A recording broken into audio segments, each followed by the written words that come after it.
Merci infiniment d'avoir choisi cette émission en direct à la une, consacrée aujourd'hui aussi à l'acte de profanation du noble Coran, livre céleste de plus d'1 milliard de musulmans dans le monde. Pour en fait poursuivre notre débat, on va partir encore à Beyrouth pour rejoindre M. Ayad Zarour. Monsieur Zarour, je ne sais pas si notre...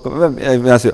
Monsieur Zarour, en fait, vous venez de dire que, s'agissant des raisons directes de cet acte de profanation, vous avez dit que ça s'explique tout d'abord par cette conception qu'on a de la liberté en Occident, et mon invité ici dans le studio aussi a fait allusion à ce point en disant que voilà, d'une part on parle de la liberté d'expression, on justifie la publication des caricatures blasphématoires du noble prophète de l'islam dans le cadre de cette liberté, et d'autre part on accorde même un prix, si vous voulez, aux caricaturistes danois, etc. Il vient de faire allusion également à cette question de l'Holocauste, qui est une ligne rouge quand même en Occident. Vous avez dit également que ça s'explique par la méconnaissance qu'on a de la religion musulmane, s'agissant en fait de raisons directes, et vous dites qu'il y a des solutions à proposer, il y a des solutions à envisager. Pourriez-vous nous en parler, s'il vous plaît? Oui. Oui, merci.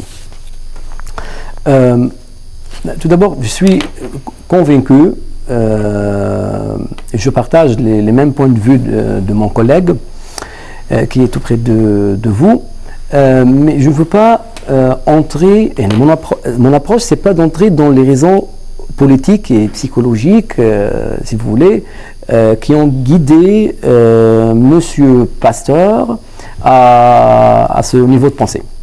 Là, je veux proposer une méthodologie qui met l'accent sur le vrai vue civil, contemporain et culturel de l'islam. Donc, il faut présenter l'intellectualisation et l'esprit novateur et ouverte de l'islam. C'est comme ça.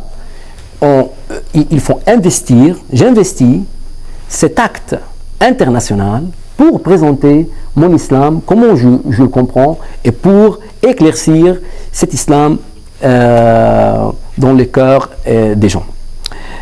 Et donc, premièrement, ma première solution, je veux dire tout d'abord, l'islam connaît les autres religions. Il connaît toutes les religions. Donc, étant dit que le christianisme, par exemple, ne reconnaît pas le judaïsme. Le Nouveau Testament remplace l'Ancien Testament. Et par suite, on n'a pas vu, par exemple, des musulmans, même des fanatiques islamistes, qui brûlent le livre des autres religions, qui brûlent par exemple la Bible, le Torah, et même, ils n'ont pas brûlé, même, ils n'ont pas pensé de brûler le livre, par exemple, le livre Veda des Hindous. Et donc c'est pour cela, parce que l'islam est un tout cohérent, il continue le cheminement intellectuelle et humaine de toutes les religions, et il les reconnaît. C'est pour cela encore, je veux présenter un verset du sourate, il me semble, c'est le sourate de l'Isra 9, La ikraha fi din, c'est-à-dire il n'y a pas une obligation dans l'islam, il y a des options. On ne nous oblige jamais à faire ce qu'on va faire, il nous donne des options. Et donc, et deuxièmement, il faut mettre le point sur la compréhension correcte de l'islam, qui contient vraiment un projet civil qui favorise le pluralisme culturel, Le verset encore de Al-Hujurat, وَجَعَلْنَاكُمْ شُعُوبًا وَقَبَائِلَ لِتَعَارَفُوا. Dieu nous a créés pour se rencontrer et pour se fertiliser. Il a créé cet ensemble de communautés pour se rencontrer. Donc, l'islam favorise le pluralisme culturel. Il absorbe toutes les affaires de ce monde et du monde du jugement dernier, ainsi les dimensions physiques, morales de l'humanité, et permet d'y transcender pour devenir similaire à Dieu. Et donc, j'insiste qu'il faut mettre l'accent sur le dynamisme et l'adaptabilité de l'islam avec la modernité. Sa vision transcendantale, créative, son exigence sur la stratégie de dialogue entre les civilisations. Un hadith du prophète Mohammed sallallahu alayhi wa sallam, il n'y a rien de l'islam que l'amour. C'est comme ça que je peux présenter mon islam, c'est comme ça que je comprends mon islam, c'est comme ça mon islam pourra être traité et interprété suivant cette méthodologie. Merci beaucoup, M.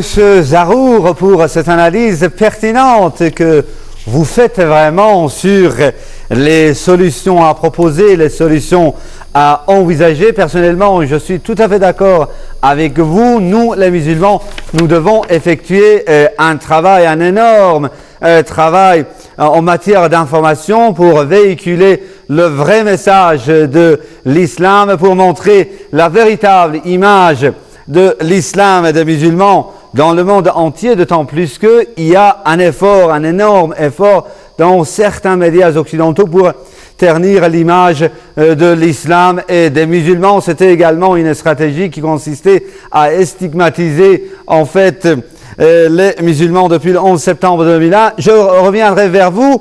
Monsieur Aminzadeh, très brièvement, s'il vous plaît, parce qu'on va partir de nouveau encore à Beyrouth.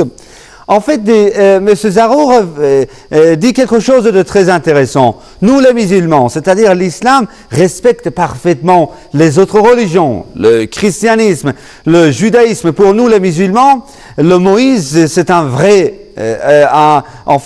vénéré prophète. C'est un prophète révéré par les musulmans. C'est pareil également pour le vénéré Jésus-Christ.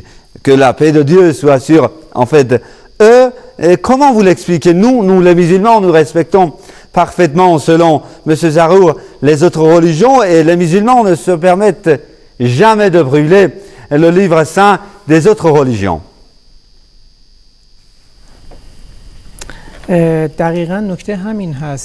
C'est exactement un point très important.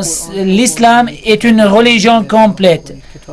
Le Coran est un livre exhaustif, complet, a des messages pour toutes les religions et pour la communauté de l'islam.